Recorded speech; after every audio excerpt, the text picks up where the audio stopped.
O Deus que vê no deserto. Você já se sentiu completamente invisível, como se estivesse gritando em um quarto à prova de som, onde ninguém ouve sua voz, ninguém vê sua dor? É a sensação de estar perdido em um deserto pessoal, onde cada passo te leva mais fundo na solidão. Se essa pergunta ressoa em sua alma, considere se inscrever, pois estamos prestes a descobrir que mesmo nos lugares mais áridos da vida, existe um olhar que nunca se desvia. Uma presença que nos encontra exatamente onde estamos, no meio do nosso nada. Milhares de anos atrás, uma mulher conheceu esse deserto de forma brutal. Seu nome era Agar. Ela não era uma rainha ou profetisa. Era uma serva egípcia, estrangeira em terra estranha, carregando no ventre o filho de seu senhor. As promessas e tensões daquela casa se tornaram um fardo pesado demais. Humilhada e sem esperança, ela fez a única coisa que podia: fugiu.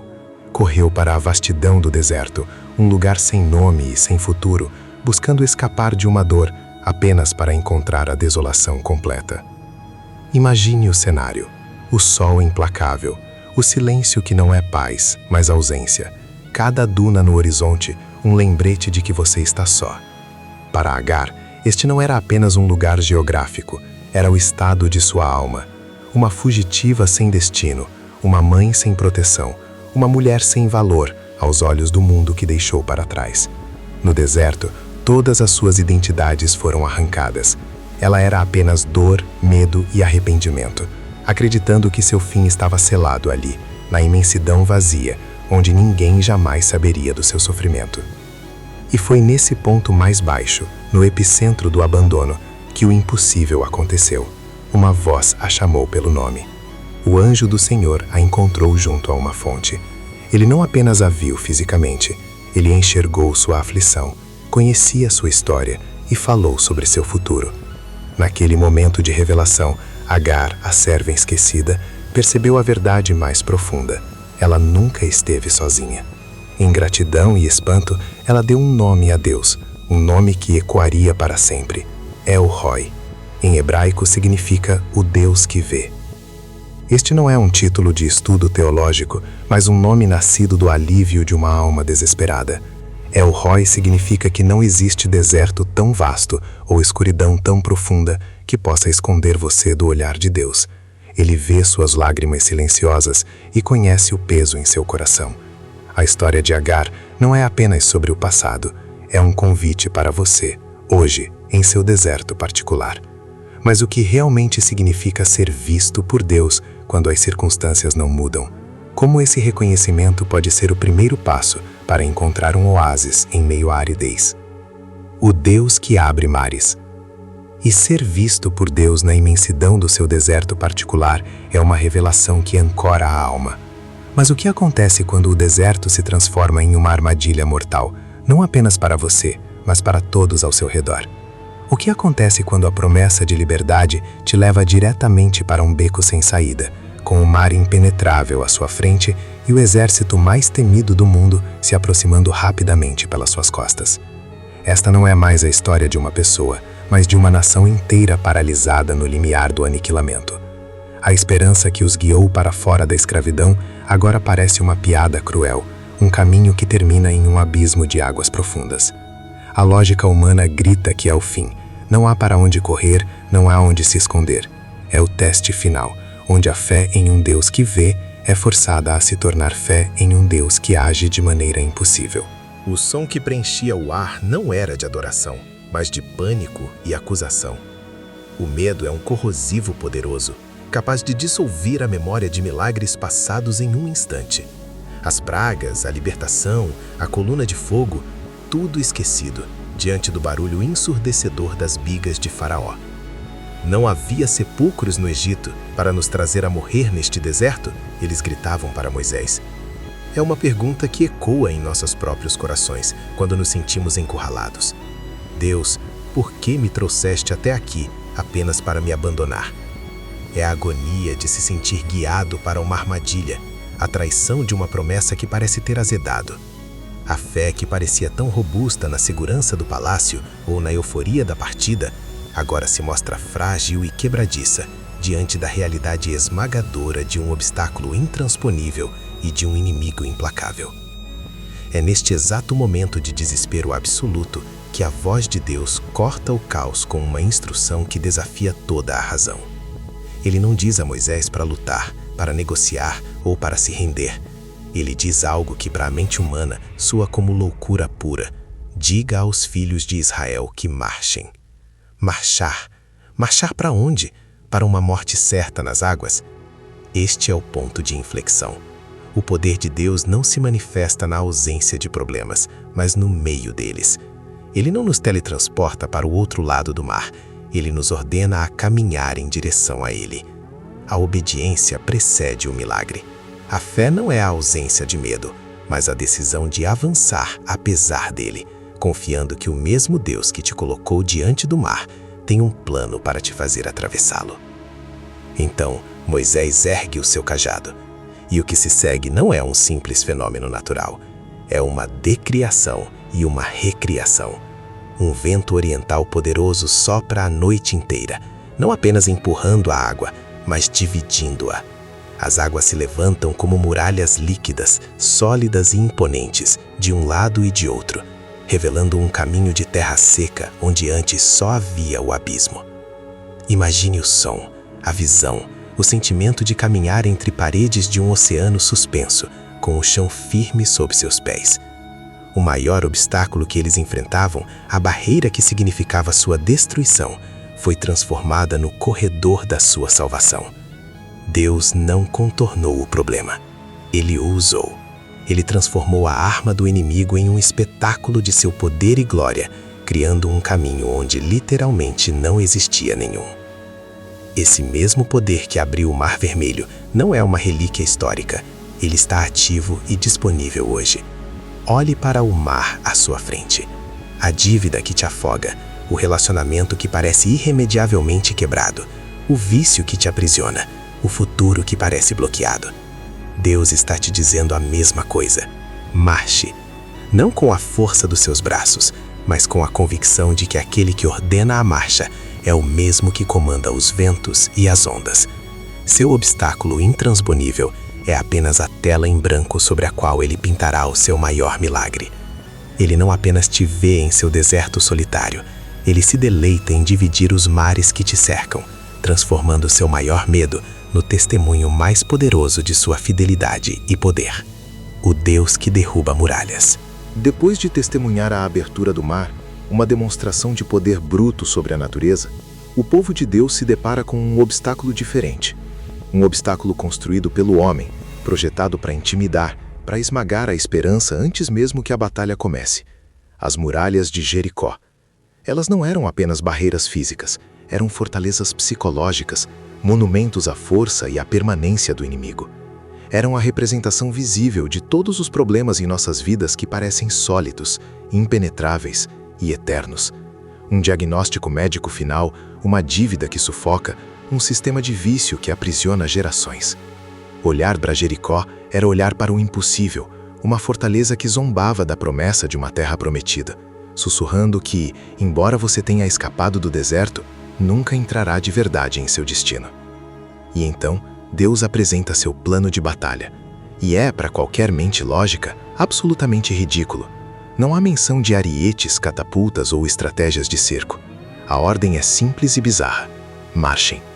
Marchem ao redor da cidade uma vez por dia, em silêncio, por 6 dias. No 7º dia, marchem 7 vezes. E então, toquem as trombetas e gritem. Imagine a confusão dos generais, a descrença dos soldados. Isso não é uma estratégia militar, é um ritual. É aqui que a fé é forjada, não na lógica da ação, mas na confiança da fonte da instrução. Deus estava ensinando uma lição fundamental. As maiores muralhas da sua vida não cairão pela sua força, pela sua inteligência ou pela sua estratégia. Elas cairão pelo poder dele, liberado através da sua obediência a um comando que pode parecer ilógico e até humilhante. O processo deve ter sido uma tortura para a alma. 6 dias de caminhada monótona, ouvindo os insultos e as zombarias dos soldados no topo das muralhas. 6 dias de silêncio forçado, quando tudo dentro deles queria gritar em frustração. Cada passo era um ato de fé. Cada volta era uma declaração de que confiavam mais na palavra de Deus do que na evidência de seus olhos. É neste processo de obediência repetitiva e aparentemente infrutífera que o caráter é moldado e a dependência é aprendida. Se você já se sentiu como se estivesse apenas marchando em círculos em sua própria vida, esperando por um avanço, deixe um amém nos comentários e curta este vídeo para que mais pessoas recebam esta mensagem de perseverança. A sua obediência diária, mesmo quando não vê resultados, está preparando o terreno para o milagre. Então, o 7º dia chega, a 7ª volta. O ar está denso com expectativa. O silêncio é quebrado pelo som uníssono e penetrante das trombetas de chifre de carneiro, um som que ecoa a própria voz de Deus. E então, o grito. Não um grito de guerra nascido da força humana, mas um grito de fé, um grito que liberava a promessa. E nesse instante, o impossível acontece. As pedras que representavam a permanência do problema, a solidez da oposição, simplesmente desabam. A Bíblia diz que as muralhas caíram em seu lugar, criando uma rampa perfeita para a invasão. Não foi uma demolição caótica, foi uma intervenção divina, precisa e cirúrgica, que transformou o próprio obstáculo no caminho para a vitória. As muralhas em sua vida podem parecer altas e fortificadas. Podem ser hábitos, medos, traumas ou situações financeiras que parecem inabaláveis. E você pode ter tentado de tudo, usando todas as estratégias humanas para derrubá-las, apenas para se sentir exausto e derrotado.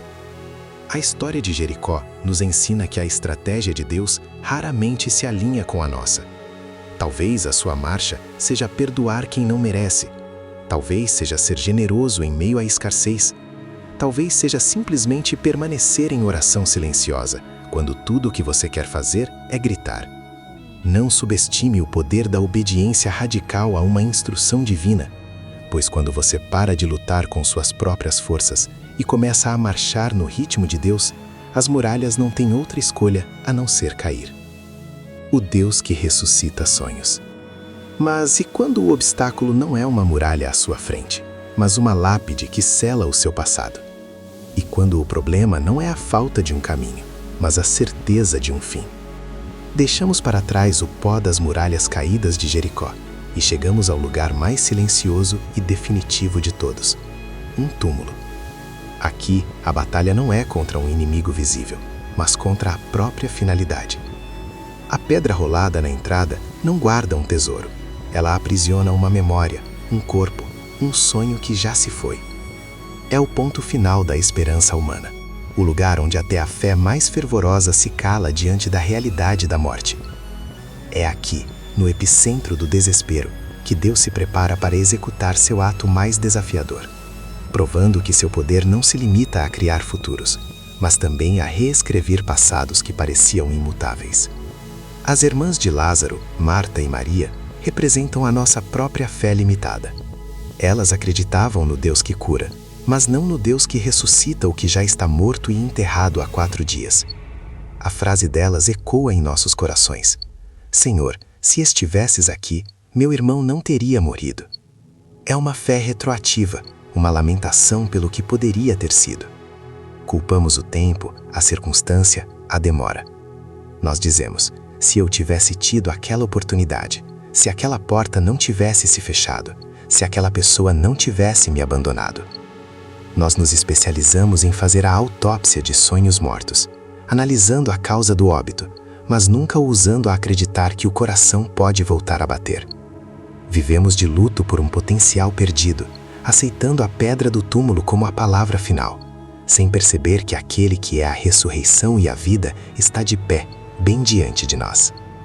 Então vem a ordem que desafia a lógica, a razão e até mesmo o bom senso.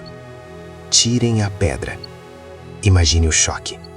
A resistência de Marta é a nossa própria resistência. Mas, Senhor, já cheira mal. Não queremos revisitar o fracasso. Não queremos sentir o cheiro da decomposição daquele projeto que faliu, daquele relacionamento que apodreceu, daquela vocação que enterramos viva.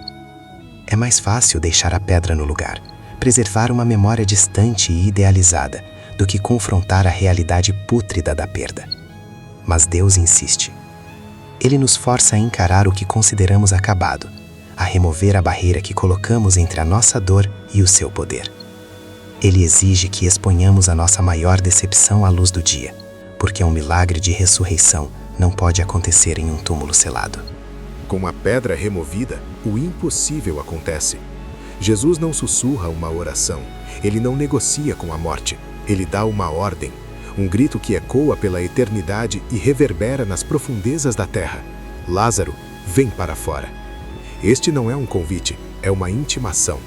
É a voz do Criador chamando a criação de volta à existência. O poder que disse, haja luz, é o mesmo que agora diz, haja vida, onde só havia corrupção. E o que estava morto, envolto em mortalhas, começa a se mover.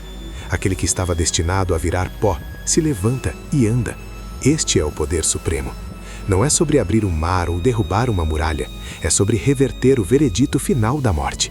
É a prova de que para Deus não existe tarde demais, não existe irrecuperável, não existe impossível. Essa mesma voz está neste exato momento, chamando pelo nome os sonhos que você enterrou, o negócio que faliu, a família que se desfez, a esperança que você selou atrás de uma pesada pedra de decepção. Ele está te dando a mesma ordem. Tire a pedra. Pare de proteger sua dor e exponha ao poder dele. O que você chama de final, ele chama de oportunidade. Onde você sente o cheiro do fim, ele vê o palco para o seu maior milagre. A promessa dele para você é a mesma que fez a Marta. Se creres, verás a glória de Deus. A questão não é se o seu sonho pode reviver, é se você tem a coragem de remover a pedra. E para entender a batalha que se inicia após o milagre, quando o impossível acontece, assista ao nosso próximo vídeo, onde revelamos a guerra espiritual que se levanta quando um sonho é ressuscitado. Inscreva-se agora e ative as notificações para não perder o capítulo final desta jornada.